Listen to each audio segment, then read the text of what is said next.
सत साहिब सतगुरुदेव की जय। बंदी छोड़ कबीर साहिब जी की जय। बंदी छोड़ गरीबदास जी महाराज जी की जय। स्वामी राम देवानंद जी गुरु महाराज जी की जय हो।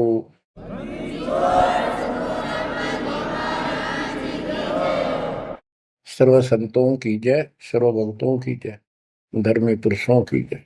श्री काशी धाम की जय, श्री सुडानी धाम की जय, श्री क्रोथा धाम की जय, श्री बरवाड़ा धाम की जय। सत साहिब परम पिता परमात्मा कबीर जी की सीम कृपा से बच्चों आपको सूक्ष्म वेद का ज्ञान प्राप्त है। आप सूक्ष्म वेद बांच रहे हो, सूक्ष्म वेद सुन रहे हो, पढ़ रहे हो। ऋग यजु है श्याम अथर्व, चारों वेद चितभंगी रे। सूक्ष्म वेद बांच साहेब का, सोहंसा सतसंगी रे। सूक्ष्म वेद बांच साहेब का, सोहंसा सतसंगी रे। तीन लोक और भवन चतुर्दश, कोई नहीं सत्संगी। बच्चों ये बातें यदि आप पहले सुनते, आपको यह सब प्रमाण, ये संपूर्ण ज्ञान प्राप्त ना होता, तो आपका माथा ठनका हो, आपके मन में सौ सौ दोष दास के प्रति आते। ये यूं पता नहीं क्या बकवास करता है,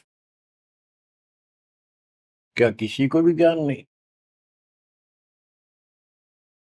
यही शंका आदरणीय धर्मदास साहिब जी की मन में आई थी संत जी के, कि भाई ये चंदा बाबा ऐसी बातें बता रहा है, तो कोई ना कोई हमारे हिंदू धर्म में भी इन बातों को जानने वाला उससे मिलेगा, क्योंकि शास्त्र हमारे।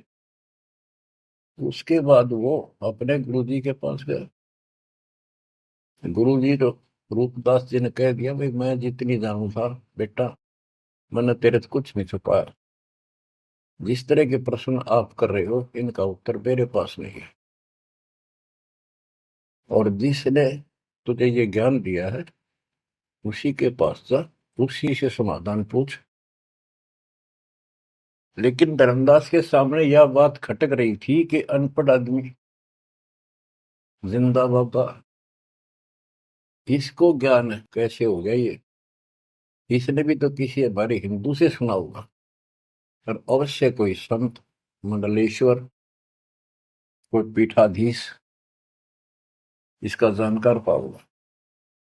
अब सब जगह जितने भी सुप्रसिद्ध या वैसे छोटे मोटे भी संत हिंदू धर्म के उस टाइम प्रवक्ता थे, सत्संग सुनाया करते थे, सबसे मिला, और जाते ही 10-20 रुपए रख दे।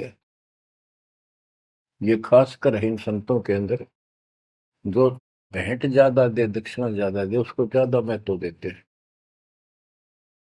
इस बात की धर्मदास जी को भी खूब पता था कि ये तभी प्रसन्न होकर मुझे कुछ राह बताएंगे। जाते 5-10 रुपए तरह, क्योंकि उसमें 5-10 रुपए आज के 5 लाख के बराबर थे। वहां तो एक पैसा भारी होता था उस समय। सबसे प्रसन्न कर लिए, किसी के पास इस तरह बात नहीं थी। श्री कृष्ण विष्णु भगवान है, सारी सृष्टि के रचनहार हैं, इनके कोई माता पिता नहीं, ये आपो आप है, स्वर्ग से ऊपर कोई स्थान नहीं। आखिर में हार के, थक के, और कति बुरी तरह रोए कि अब के बने। परमात्मा फिर भी उसको, जब वो धक्के खा के आ रहा था, एक अन्य हिंदू साधु के रूप में एक पेड़ के नीचे बैठ गया, नदी के किनारे। 5-7 भगत और बैठे थे उसके पास। जिज्ञासु वैसे ही बाबा भी चलता फिरता था। धर्मदास जी के रास्ता उसके साथ से था, उसने सोचा चल आगे, आगे चल। इसे मंडलेश्वरों के पास घूमे। साधु का रूप दाता ने बना रखा था। फिर मालिक की प्रेरणा अपने बच्चे को लेना था सर। उसी समय प्रेरणा हुई कि काफी देर से चल रहा हूँ, विश्राम भी करना है, यही कर लेता हूँ और इसकी तलाशी भी ले लेता हूँ। वहां बैठ गया जाकर और बैठे थे, इतना तो बोलना को नहीं। वो दूसरे उठ कर चले गए। जब एकला रह गया, परमात्मा बोले, धर्मदास खोज लिया तो ज्ञान, मुझे बता दे कि मिला होता कितना। आंखें फटी की फटी रह गई। मालिक उसी समय उसी रूप में आ गए।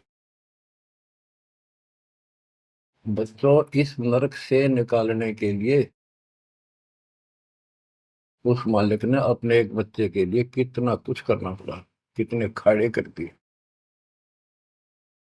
वहां से शुरुआत करनी थी अपने कलयुग की भक्ति की।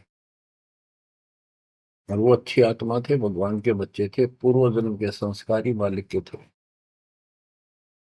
जैसे सम्मन था, सम्मन ने कितनी कुर्बानी दी थी, बेटा काट दिया मालिक के नाम पर। अब उसके लिए खाड़े करे थे परमात्मा ने, कहाँ कहाँ कैसे बंदी बने, कोड़े खाए, उसकी सेल बिस्तर बिछाए। किसी जन्म का ये धर्मदास जी भी ऐसे ही कुर्बान आत्मा था, लेकिन ये ठीक से टिके नहीं क्योंकि ज्ञान संपूर्ण नहीं था।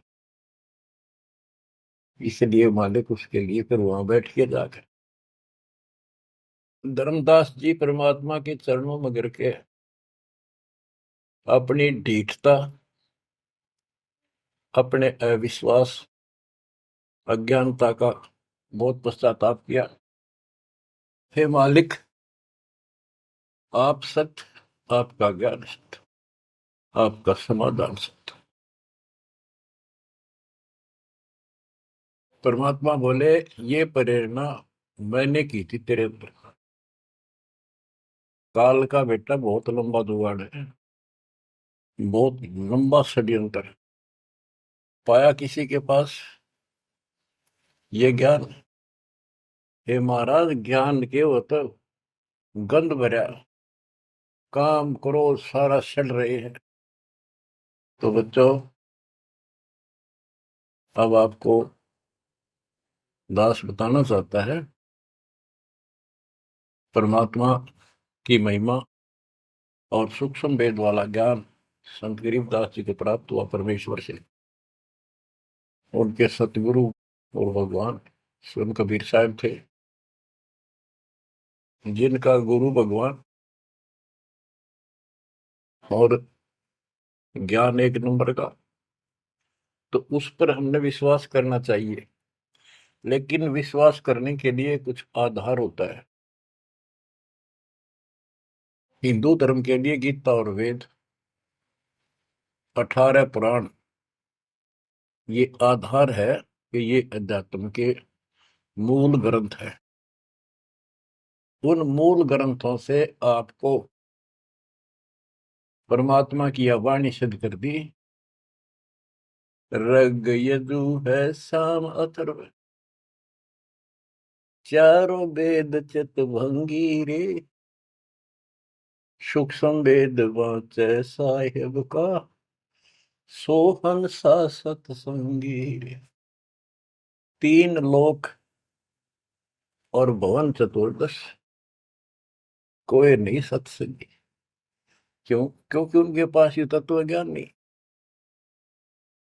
बच्चों, यजुर्वेद अध्याय 40 मंत्र 10 में यही कहा है, कोई तो भगवान को साकार कहता है, रामकृष्ण रूप में, अवतार रूप में आने वाला।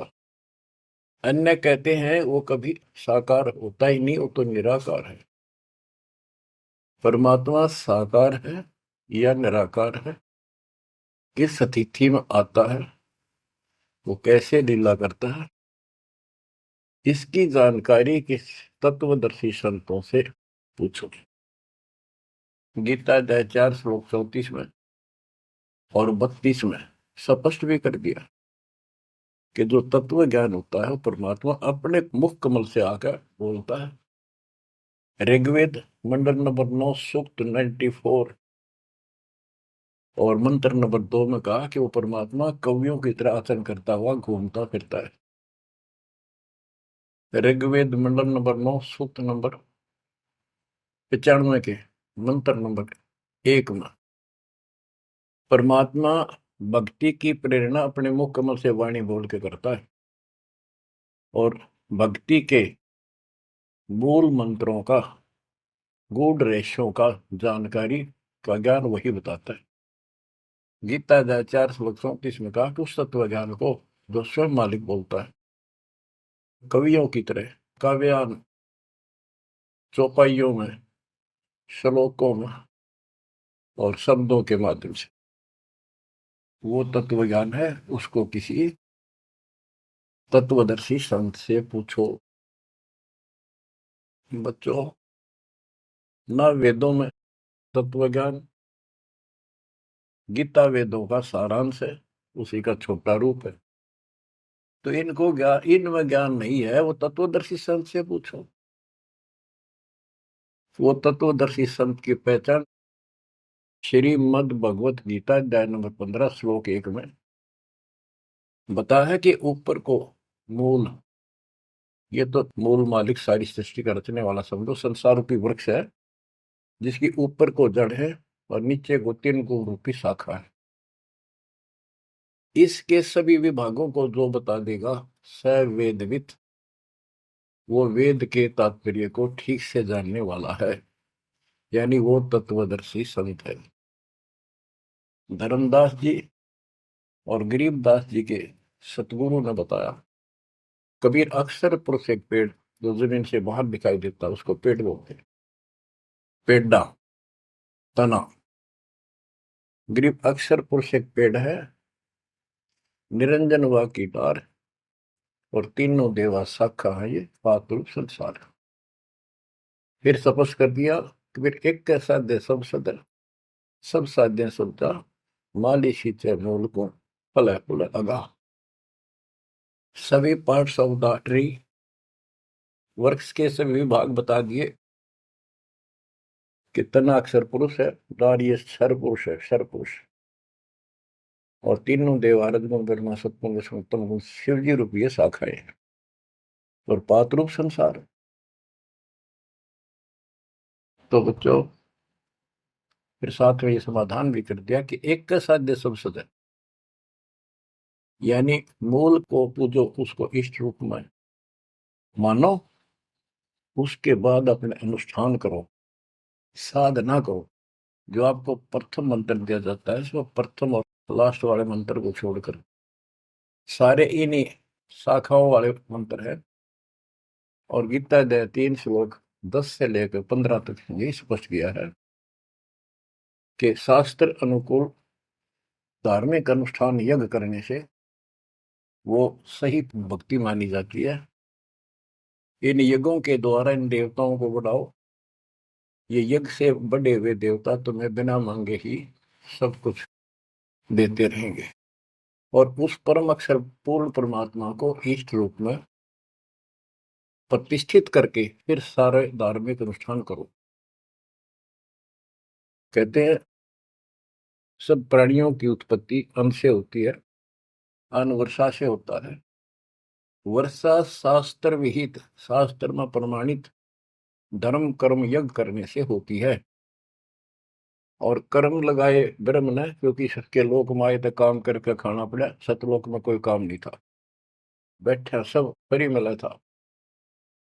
जैसे आप सतलोक आश्रमों में जाते हो, आपको सारा बना बनाया मिल रहा है, हरखा और भक्ति करो, सत्संग सुनो और आ जाओ।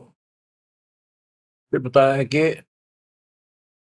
सभी प्राणियों की उत्पत्ति अन्न से होती है, अन्न वर्षा से होता है। वर्षा शास्त्र विहित, शास्त्रों के अनुसार किए गए अनुष्ठानों से होती है, यज्ञ से होती है।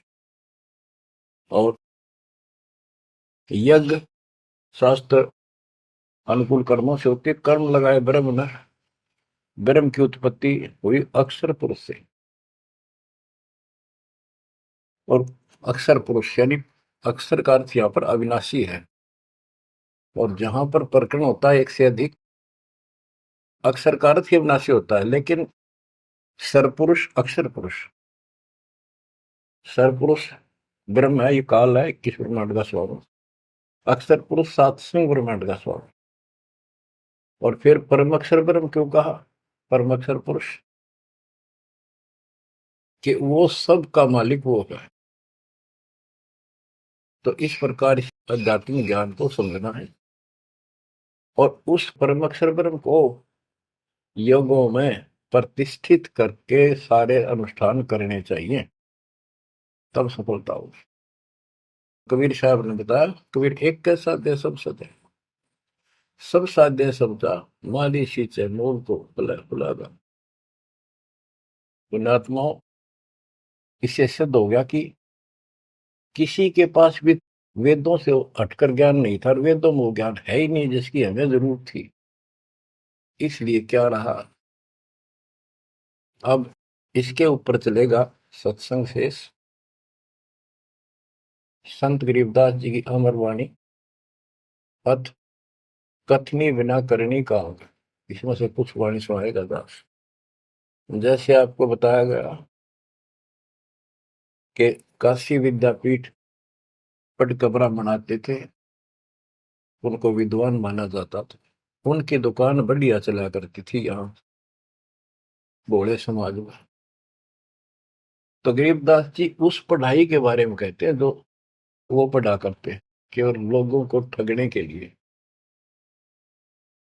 गरीब पढ़ना गुण ना चातुरी, यह तो बात सुगम, सत सुकृत और बंदगी, या है बात अगम। के ये गीता वेद पुराण पढ़े लिए, चतुरता दिखा दी, बड़े बड़े लेक्चर झाड़ दिए, ये तो बहुत आसान है। लेकिन सत सुकृत, सच्ची भक्ति, सच्चे अच्छे कर्म और भक्ति, सच्ची भक्ति, बंदगी, प्रणाम, बंदगी के अंदर वजह सारा कुछ आ जाता है, भक्ति भी आ जाती है, मंत्र भी आ जाते हैं, प्रणाम भी आता है।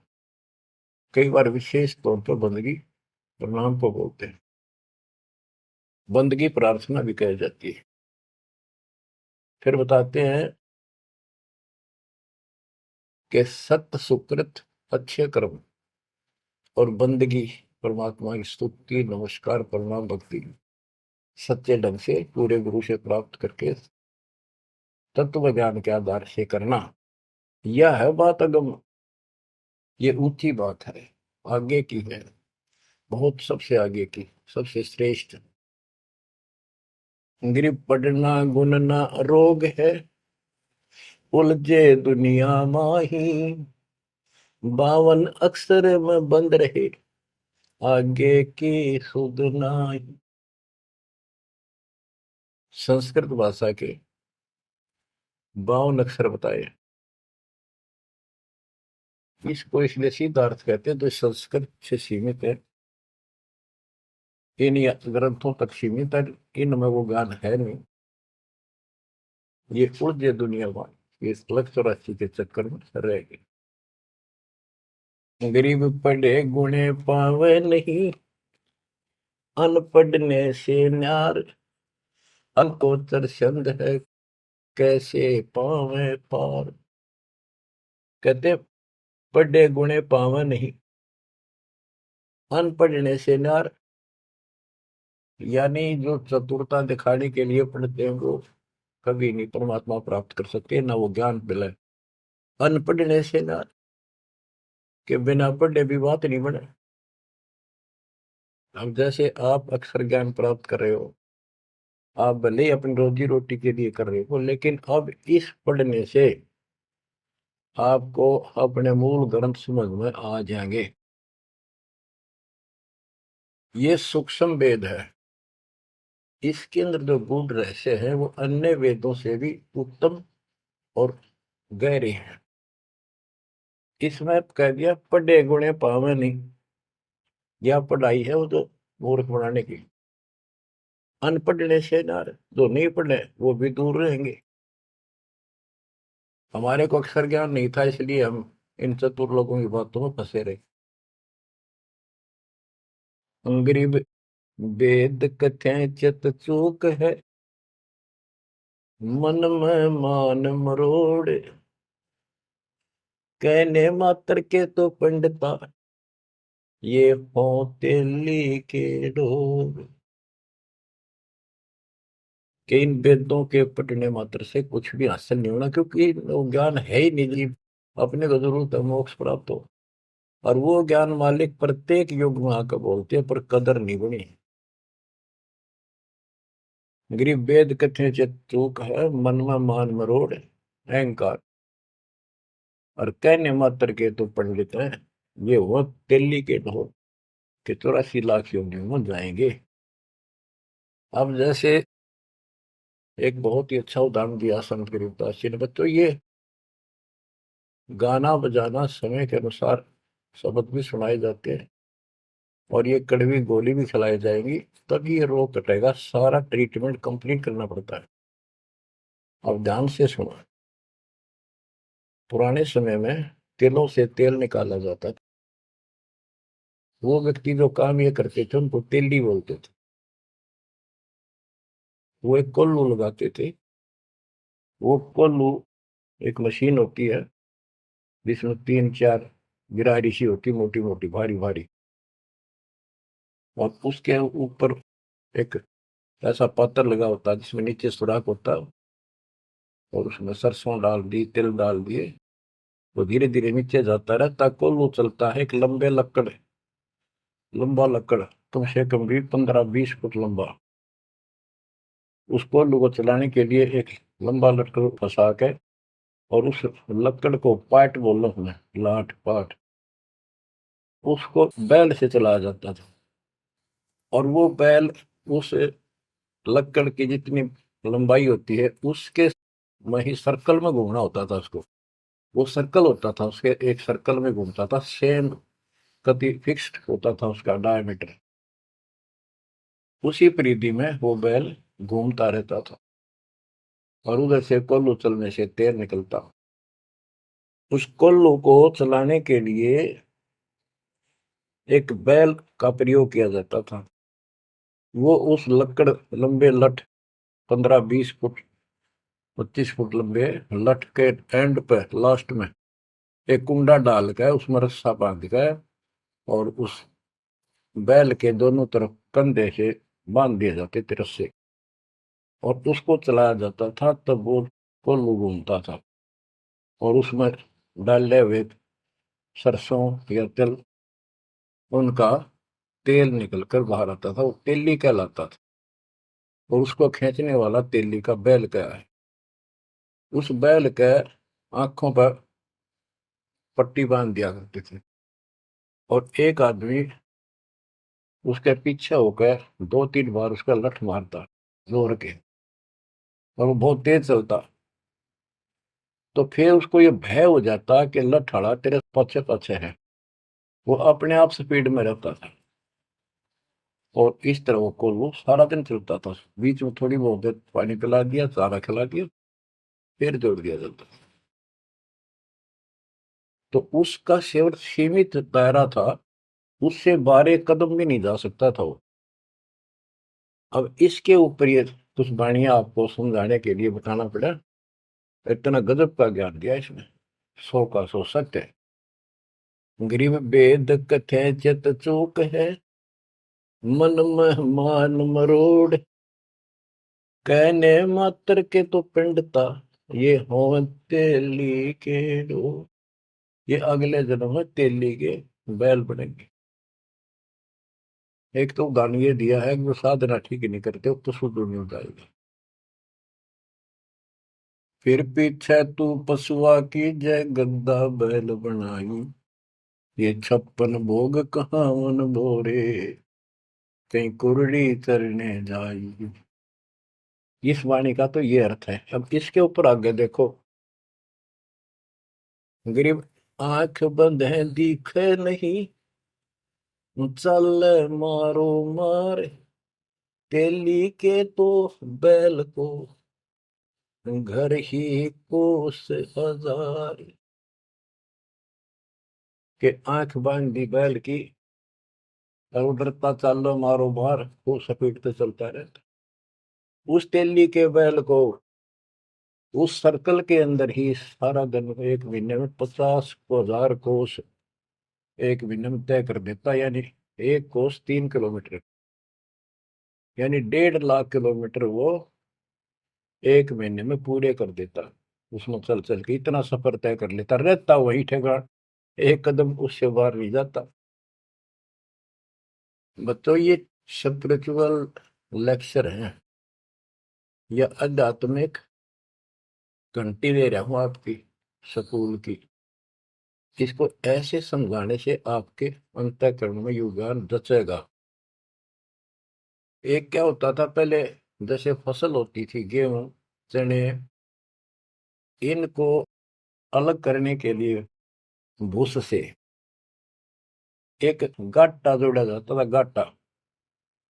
उसके बीच में एक लठ गाड़ के मोटा था, उसका रस्सा बांध के फिर 5 7 10 पशु, जिसमें भैंस गाय काटड़ा काटड़ी ऐसे सिर में बांध दिए जाते थे, और बीच में लठ गाड़ दिया, उसके चारों तरफ वो भूस डाल देते थे, चने या गेहूं। क्योंकि दास ने देखा है, हम किसान के गर्जनों था, इसलिए 90% बच्चे किसान वालों को पता नहीं, जो शहर में रहते हैं, वो भूसे कैसे निकलता था, जिसकी ये वाणी जिस बारे बोली है। अब तो मशीनों से निकल जाता है, कट कट कट कट 6 घंटे में। पहले महीना महीना लगे रहा करते। दास का जन्म ऐसे समय में दिया दाता ने जब वो 5505 निकट आ रहा था, और वो पिछला प्रोसेस सारा पता है जो एक वाणी में बोला गया है।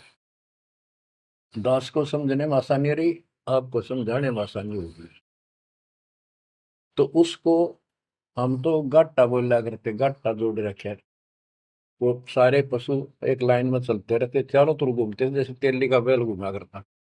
ये उस फसल को काटने के लिए उनके पैरों के नीचे वो फसल कट जाती, छोटा छोटा तूड़ा भूस बन जाता। फिर उससे गेहूं चने अलग कर लेते और भूस अलग हो जाता। उसको गाटा बोला करे। और पलवल साइड इधर फरीदाबाद साइड में उसको धाए बोलते थे, धाए। धाए यानी पशुओं का एक समूह, एक से एक गले का रस्सा बांध दिया जाता था।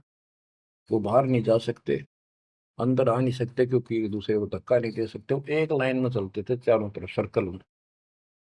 अब इसको इन अज्ञानी गुरुओं के ऊपर सेट किया है जाता, संत गरीबदास जी ने इस वाणी को।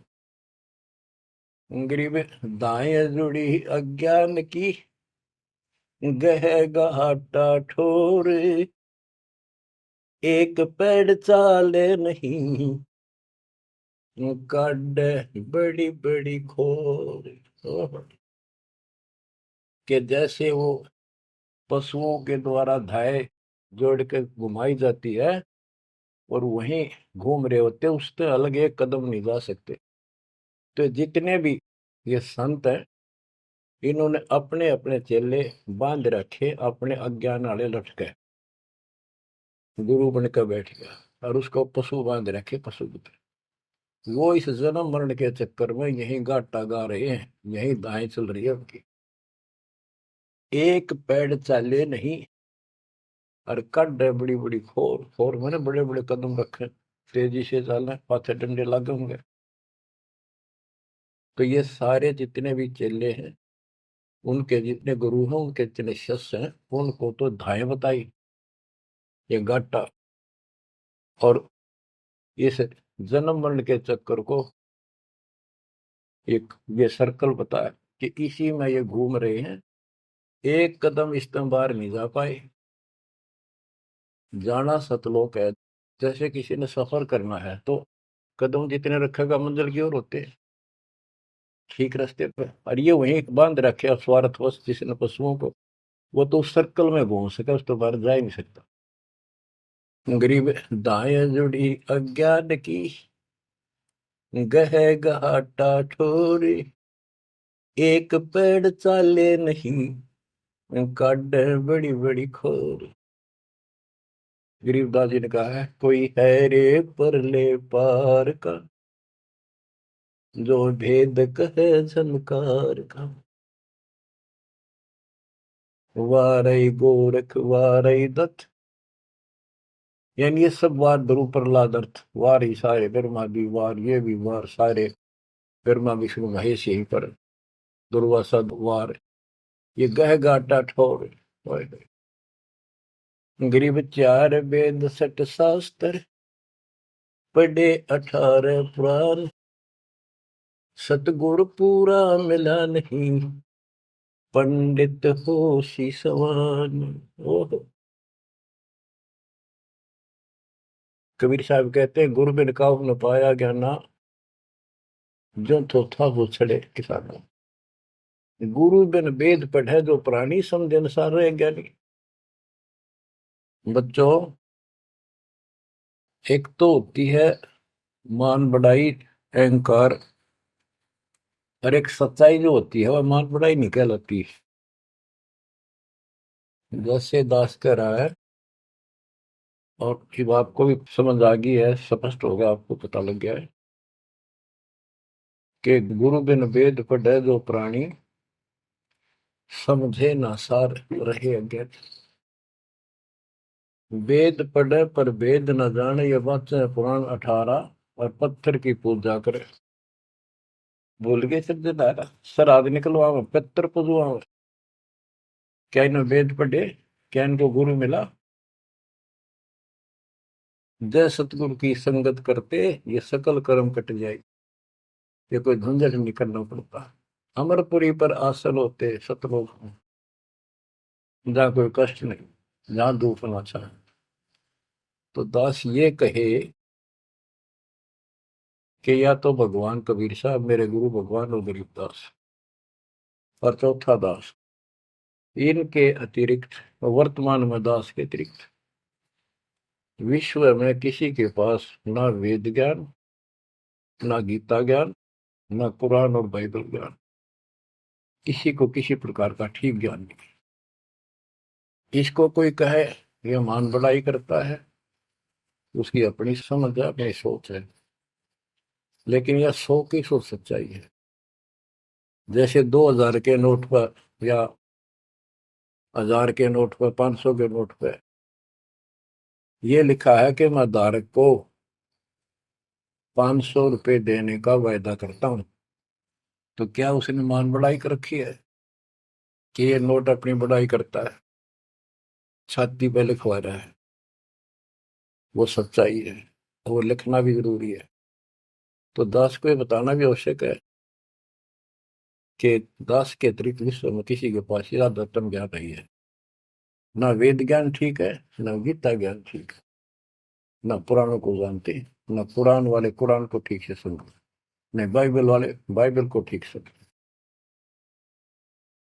गरीब चार वेद सठ शास्त्र, पढ़े 18 पुराण, सतगुरु पूरा मिला नहीं, पंडित हो शीशवान।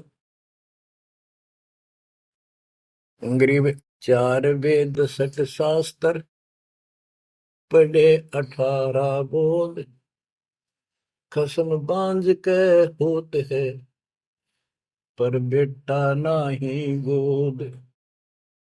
एक अजब गजब उदाहरण दिया है कि इन 4 वेद और 18 पुराणों को पढ़ने से तो ऐसी दशा है, ये दिखे पंडित गुरु शिष्य दोनों हैं, गुरु भी हैं, उनके शिष्यों की कमी नहीं, लेकिन बांध स्त्री का संतान नहीं होती, उसका पति भी होता है। इसी प्रकार इनके गुरु भी है, ये शिष्य भी है, इनमें भक्ति रूपी लाल बनेगा नहीं। बच्चों, एक एक बात टके कह नहीं सकता, लाख टके की है, अरब टके की।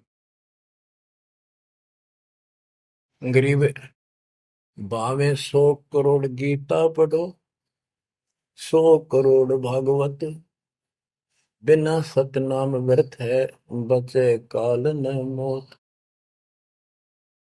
गरीब घर अग्नि में डाल कर, पंडित कर है होम, सुरो वासना जात है, क्या करत है होम।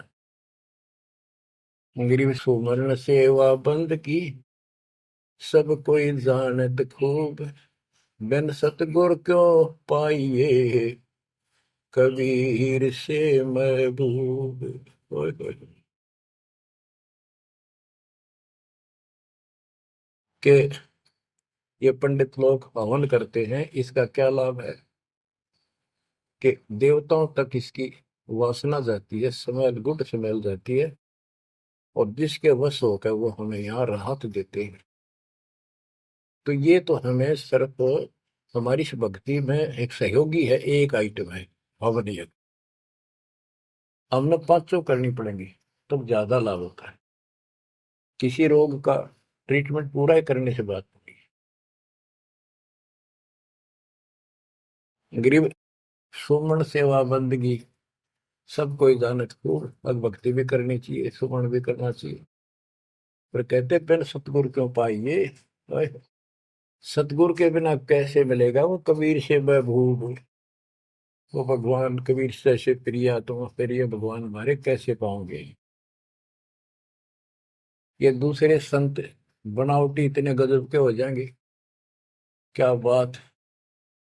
सिर पे उस्तरा करा लिया, माथे पर 3 तिलक, माला 4-5 डाल ली, लाल भगवा वस्त्र धारण कर लिए, और बैठ जाते हैं कतिया करके। गरीबदास जी कहते हैं, गरीब कोरा कलश कुम्हार का, ऊपर चित्र अनूप, वस्तु नीति समझ है जैसे जलवन को। ऊपर तो ढूंढा साध का, अंतर रख्या खो। ऊपर तो साधु दिखे गजब का, बनावटी सी जबरदस्त जबरदस्त, जैसे कुम्हार का, यानी कोरा कलश कुम्हार से लाए, उसका ऊपर कितनी अच्छी चित्रकारी होती है, और उसमें जल है, नीचे चट है उस चित्रकारी में। ऊपर का दिखा क्रमिया जो संत ऐसा है जिसके पास यथार्थ ज्ञान नहीं है, वो तो ऐसा है जैसे कोरा कलश कुम्हार का, ऊपर चित्र अनूप, वस्तु नीतिस्मद है, जिसके लिए लाए तो जल है नहीं मीठा। और जैसे जल बिन कुआं, जैसे कुआं बिना पानी का के काम। गिरी पांचों मुद्रा पिंड में, आग बुजुर्ग शरीर, 52 गंग है, खेवट जहां कभी। कहते ये शरीर, स्थूल शरीर में 5 मुद्रा है, उन्मनी खेचरी भूतरी चाचरी आदि, और इससे आगे बदर शरीर है, सूक्ष्म शरीर और है। कहते उससे पार करने के लिए सतगुरु कबीर साहब का सच्चा गुरु मिलेगा जो बात पड़ेगी। गरीब नाम सार है निर्मला, सार नाम ये निर्मल है, पाक नूर निर्वाण, दास गरीब कबीर को भक्ति दी है दान। बच्चों, ये अमृत वचन है, बहुत गूढ़ और गहरे है, और आपके लिए जैसे गीता उंगलियां पर अटवा दी, वेदों का सार निकाल के आपके समझ रख दिया। छोटे छोटे बच्चे समझ रहे इस बात को, जो तीसरी चौथी कक्षा में पढ़ रहे, और जो इन काशी विद्यापीठ में पढ़ने वालों के आज तक समझ नहीं आई। तो who is Guru, who is सतगुरु, और हु इज गॉड, ये आप अच्छी तरह समझ चुके हो बच्चों। परमात्मा आपको इतना दृढ़ कर दे जैसे सम्मन ने की और सेऊ थे। आप इतने दृढ़ हो जाओ, गरीब महिमा की जय संत की, तन मन धन सब दे, सिर मांगे टाला नहीं, मोर ध्वज लग ले। यानी ऐसी परिस्थिति परमात्मा के प्रति, किसी परिस्थिति ऐसी आ जाती है तो मालिक से दूर नहीं हो, कितनी ही कठिन परिस्थितियों से गुजरना पड़े। आज हम थोड़े से कष्ट को देखकर भगवान से दूर हो गए, फिर अगले जन्म में क्या होगा। फिर पीछे तू पशुआ की जय, गद्दा बैल बनाई, ये 56 भोग कहाँ मन भोरे, कहीं कुरड़ी तरने जाई। आज कोई ना कोई बहाना काल कर देगा सत्संग से उठने का, आलस कर देगा, कोई काम अड़ा देगा, या वैसे आत्मा किसी पाप के कारण रोगी हो जाती है तो अरुचि बन जाती है सत्संग सुनने में या सुमरण करने में। दान की इच्छा समाप्त होती चली जाती है, सेवा में रुचि नहीं रहती। तो उस समय के लिए ये याद रखो, आज हम मानव हैं, अपनी मर्जी से कितने आलस कर लें और कितने भगवान से दूर हो जाए, स्वतंत्र है। और कल को गधे बन गए, बैल बन गए, नाक में नाथ कर जाएगी, या 2.5 मन का कमर के ऊपर एक थैला होगा गधे के, तो आलस तो उसमें भी होगा। मन तो यही है। कई कहते हैं मेरे से नहीं होती सेवा, चलो कोई बात नहीं, सेवा तो करनी चाहिए, सेवा से दूर नहीं होना चाहिए। तो मन तो वहां भी दुखी करेगा, गधा अपने पास भी सोचेगा कोई कि पटक दूं बोरे ने, घेर दूं, डाल दूं। एक आदि पर गधा ऐसा भी कर देता है, फिर उस पर ज्यादा भार लादा जाता है और लठ भी पड़ते हैं, फिर वो सीधा चलता है।